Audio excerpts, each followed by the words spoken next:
আসসালামু আলাইকুম। ওয়ালাইকুম আসসালাম। তোমার হাতে যে কাগজটি দেখতে পাচ্ছি এখানে আরবি কোন গ্রামার আছে? অতীতকালের শব্দের আগে ইজা থাকলে ও ভবিষ্যৎকালের অর্থ হয়। যেমন ইজা জা নাসরুল্লাহি ওয়াল ফাত, যখন আল্লাহর সাহায্য ও বিজয় আসবে। আপনার হাতে যে কাগজটি দেখতে পাচ্ছি এখানে আরবি কোন গ্রামার আছে? অতীতকালের শব্দের পূর্বে যদি ইন বসে তাহলে অর্থ ভবিষ্যতে প্রকাশ হয়, যেমন ইনশা আল্লাহ, যদি আল্লাহ চান।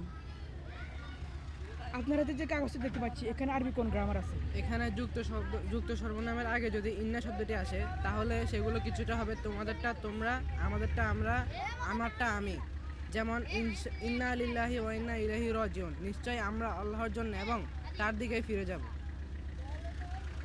আপনার হাতে একটা কাগজ দেখতে পাচ্ছি এখানে আরবি কোন গ্রামার আছে? এখানের মধ্যে বর্তমানকালের শব্দের পূর্বে লাম আসলে তা অতীতকালে নাবোধক অর্থ প্রকাশ করে। যেমন লাম ইয়ালিদ ওয়া লাম ইউলাদ, তিনি কাউকে জন্ম দেননি এবং তাকে কেউ জন্ম দেয়নি।